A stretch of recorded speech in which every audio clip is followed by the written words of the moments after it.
안녕하세요. AI가 세상을 그냥 보는 게 아니라 우리처럼 이해하기 시작했다면 어떨 것 같으세요?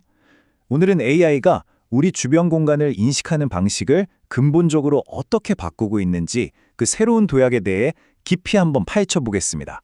자, 그럼 바로 시작해 볼까요? 이 질문, 이게 바로 오늘 우리가 파고들 문제의 핵심입니다. 여러분, 로봇 청소기 같은 거 생각해 보세요. 방 구조를 3D로 싹 스캔해서 지도를 그리잖아요. 근데 그게 진짜 이해하는 걸까요?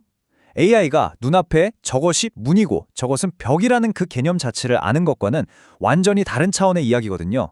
바로 이 단순한 인식과 진정한 이해 사이의 간극, 이게 오늘 우리의 주제입니다. 지금 널리 쓰이는 기술 중에 슬램이라는 게 있는데요. 이게 뭐냐면 레이저나 카메라로 수많은 점들을 찍어서 공간을 기억하는 방식이에요. 말 그대로 점들의 구름을 만드는 거죠. 근데 문제는 AI한테 이 점들은 그냥 좌표일 뿐이라는 거예요. 이게 벽이다 또는 저기 뚫린 부분은 문이다 같은 의미는 전혀 없는 거죠. 바로 이 의미의 부재가 AI의 공간적 맹점인 셈입니다. 자, 그럼 더 똑똑한 AI를 만들려면 어디서부터 시작해야 할까요? 맞습니다. 바로 우리 인간의 뇌를 들여다보는 거죠. 우리 뇌가 공간을 어떻게 처리하는지가 AI에게는 최고의 청사진이 될 테니까요. 자, 이 슬라이드가 진짜 재밌습니다. 우리 뇌에 비밀이 담겨 있거든요. 우리 뇌는 공간을 두 가지 방식으로 처리해요. 왼쪽의 기하학은 뭐랄까 GPS 좌표 같은 거예요. 사물이 정확히 어디에 있는가 이걸 따지는 거죠. 반면에 오른쪽 위상학은 지하철 노선도를 생각하시면 딱 맞아요. 사물들이 서로 어떻게 연결되어 있는가라는 관계와 구조를 보는 거죠. 우리는 이 두 가지를 자기도 모르게 합쳐서 주변 세상을 이해하고 길을 찾는 겁니다. 그래서 우리 머릿속에 있는 지도는요, 무슨 3D 스캐너로 찍은 것처럼 완벽한 데이터가 아니에요. 이걸 멘탈 맵이라고 부르는데요. 예를 들어 여러분 지금 집을 한번 떠올려 보세요. 모든 가구의 정확한 사이즈나 각도 다 기억나세요? 아니죠. 대신에 소파는 TV 맞은편에 있고 그 옆 벽에 문이 있지. 이런 식으로 중요한 대상과 그 관계를 중심으로 기억하잖아요. 바로 이겁니다. 완벽한 데이터가 아니라 관계 중심의 모델이라는 것, 이게 핵심이에요. 좋아요. 그럼 이제 이걸 AI한테 어떻게 가르쳐 줄 수 있을까요? 기계를 위한 멘탈 맵을 만드는 그 기술적인 이야기로 한번 들어가 보겠습니다. 여기서 바로 공간 온톨로지라는 개념이 딱 등장합니다. 이건 AI를 위한 공간 사전이라고 생각하시면 쉬워요. 문이라는 단어를 찾으면 벽 안에 있으며 다른 공간으로 이동할 수 있게 해주는 존재라고 그 관계와 의미를 정의해주는 거죠. 이렇게 되면 AI는 더 이상 세상을 단순한 점들의 집합으로 보는 게 아니라 의미로 서로 연결된 지식 그래프로 이해하게 되는 겁니다. 근데 이게 되게 신기한 게 우리 뇌가 정보를 처리하는 방식이랑 아주 비슷하다는 거예요. 우리 뇌도 여러 계층, 그러니까 세부 수준, LOD를 통해서 이해의 깊이를 조절하거든요. 가장 바깥의 단순한 구조부터 시작해서 점점 더 깊고 복잡한 상호작용까지 이해하는 거죠. AI의 멘탈 맵도 이렇게 여러 층으로 되어 있다는 겁니다. 단계별로 한번 볼까요? 첫 번째, LOD1. 이건 아주 기본적인 뼈대를 파악하는 거예요. 아, 여긴 층이고, 저건 방, 저건 벽, 저건 문이구나. 딱 이 정도죠. 그 다음 2단계로 넘어가면 기능적인 의미를 알게 돼요. 아, 여긴 그냥 통로가 아니라 복도구나. 저 방은 회의실이네. 저분은 비상구구나. 이렇게요. 마지막 3단계는 완전히 동적인 이해예요. 사람들이 보통 어떻게 움직이는지, 로봇이 가장 효율적으로 가려면 어떤 길로 가야 하는지, 이런 수준까지 가는 거죠. 점점 똑똑해지는 게 눈에 보이죠?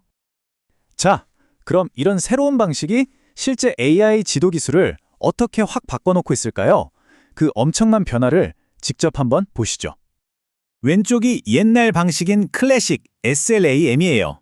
보시다시피 그냥 위치 파악하고 지도 그리는 데만 집중했죠. 결과물은 뭐였죠? 네, 그냥 점들의 구름이었어요. 그런데 오른쪽 슈퍼 프리미티브 SLM 같은 새로운 기술은 차원이 다릅니다. 공간을 그냥 점으로 보는 게 아니라 아, 저건 평평한 벽, 이건 테이블 윗면 이런 식으로 의미 있는 기본 단위, 즉 객체로 인식하는 거예요. 흩어진 점들이 의미 있는 구조물로 바뀌는 거, 이게 바로 핵심적인 변화입니다. 이 문장이 이 모든 기술적 도약을 딱 한마디로 정리해주네요. AI는 이제 공간을 무의미한 점의 집합이 아니라 객체와 관계로 이루어진 구조화된 세계 모델로 이해하기 시작했다는 것. 이건 정말 거대한 변화라고 할 수 있습니다. 자, 이제 이 모든 조각들을 하나로 맞춰볼 시간입니다. 결국 우리의 최종 목표는 뭘까요? 단순히 공간을 똑똑하게 이해하는 AI? 아니죠. 그 공간 안에서 똑똑하게 행동하는 AI를 만드는 겁니다. 이게 바로 피지컬 AI, 그러니까 물리적인 세상과 상호작용하는 AI의 핵심입니다. 세상을 보고 그걸 이해하고 그 이해를 바탕으로 행동하는 거. 이 세 가지, 감지, 이해, 행동, 이 하나로 합쳐져야 진짜 피지컬 AI라고 할 수 있는 거죠. 아주 쉬운 예를 들어볼게요. 로봇한테 저 문으로 나가 라는 명령을 내렸다고 칩시다. 이게 생각보다 간단한 일이 아니에요. 로봇은 먼저 문이라는 게 하나의 객체라는 걸 알아야 하고요. 그 문이 격이라는 다른 객체 안에 있다는 것도 알아야 해요. 그리고 가장 중요한 거, 그 문이 두 공간을 연결하는 통로 역할을 한다는 것까지 알아야 하죠. 이 모든 지식이 어디서 온다고요? 맞습니다. 아까 말했던 공간 온톨로지에서 오는 거예요. 결국 의미를 알아야 행동도 할 수 있다는 거죠. 자, 그럼 여기서 한 발짝만 더 나가볼까요? 만약에 이런 똑똑한 AI들이 각자 배운 지식을 서로 공유하기 시작하면 무슨 일이 일어날까요? 그러면 분산형 공간 지능 네트워크라는 게 만들어지는 거예요. 말 그대로 세상의 모든 로봇, 모든 자율주행차가 자기가 보고 이해한 정보를 하나로 합치는 거죠.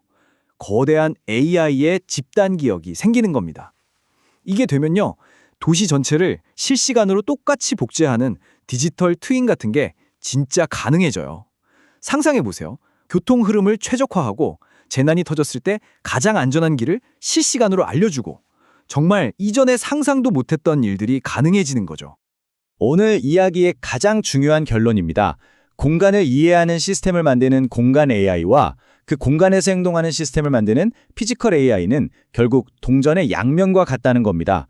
즉, 공간을 이해하는 기술을 가진다는 건 곧 지능적인 물리적 행동을 구현할 잠재력을 갖게 된다는 뜻이죠. 그리고 이 한 문장이 오늘 내용 전체를 꿰뚫고 있습니다.